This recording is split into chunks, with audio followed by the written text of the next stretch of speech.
Ladies and gentlemen, welcome to your daily dose of zombies news from the game and community here on COD Zombies HQ. Thank you so much for tuning in today. We've got an awesome quick little show, so let's kick things right off with our first story of the day. A new 10GB update dropped for Black Ops 4 today. It includes a lot in the realm of fixes and not a lot in the realm of new content. We did get a statement from Treyarch about this new patch update and looking into the future, where they said this, quote, "For our Zombies players, we're delivering 70 plus crash fixes and gameplay improvements today, making the stability pass even bigger than last week's major update. See below for the full list, including fixes for crashes and bugs across all 4 maps, UI improvements," that's a lie, there is no UI improvements, it's just UI fixes, and more, as we continue to identify and address more specific Zombies gameplay scenarios that could cause the game to crash, with our primary focus now taking care of the remaining stability issues in high round play. Obviously being even more impactful considering the classified main Easter egg hasn't even been achieved legit yet. They continue by saying, "We have bolstered our ability to research and investigate these issues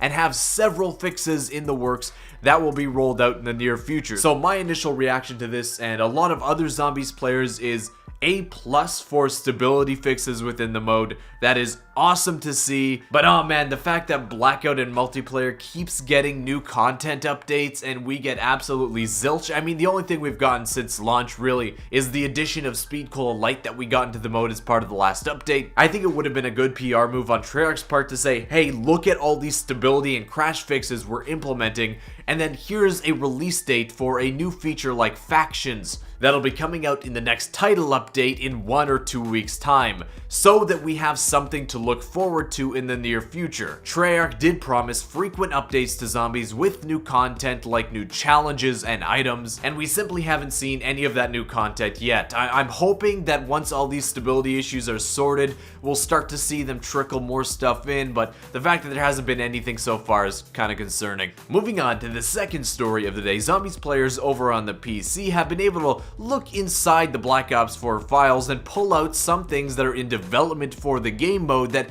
may very well be coming into the regular Black Ops 4 Zombies game in the future. The most interesting of these would be the re-addition of the Death Machine POWERUP. Now we know that Black Ops 4 has the Overkill Specialist weapon within the game that strongly resembles the Death Machine from previous games, but it seems like Treyarch has a totally new look for the Death Machine in development. This comes via Twitter user Wesley931, who shows the Death Machine in action in Black Ops 4. Now this is obviously a totally new model for the Death Machine itself. It's very much a work in progress model. It's not fully textured as of yet, but Wesley was saying that this version of the Death Machine behaves exactly as you would expect it to, so pretty much exactly the same as it did in Black Ops 3. It absolutely tears through zombies like you'd expect from a Death Machine, and I don't know about you, but I'm really liking like the heavy 50 cal looking design of this Death Machine compared to the regular minigun look.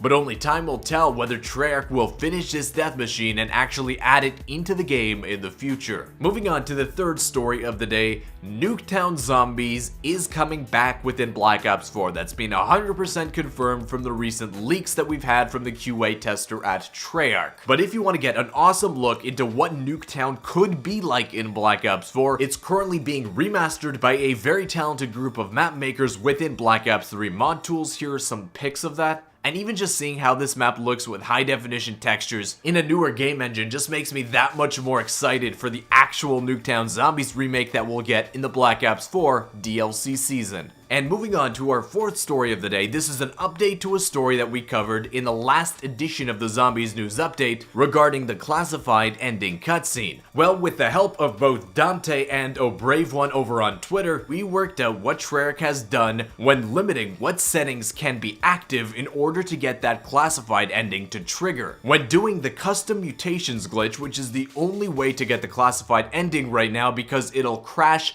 every single other way. For whatever reason, Treyarch has said it that if you disable or enable certain guns within the actual custom mutation options, that will disable the cutscene from playing and the Easter egg from completing in the menus, even though you're playing on a regular, normal, classic game of zombies. So it seems like the ending itself is still at 150, but if you want to attempt it yourself, a big heads up, do not mess with the weapon options in the settings. That'll screw up the entire thing, where you'll be playing on normal classified on a classic mode and the ending cutscene still won't trigger. Well, that wraps up this show today, guys. I want to thank you so much for watching. If you enjoyed it, be sure to tippity tap that thumbs up button down below. Subscribe to the channel if you haven't already. A huge shout out to everybody in the notification squad with that bell icon turned on. But I want to thank you once again for watching, and I'll see you with another Zombies news update. Yeet!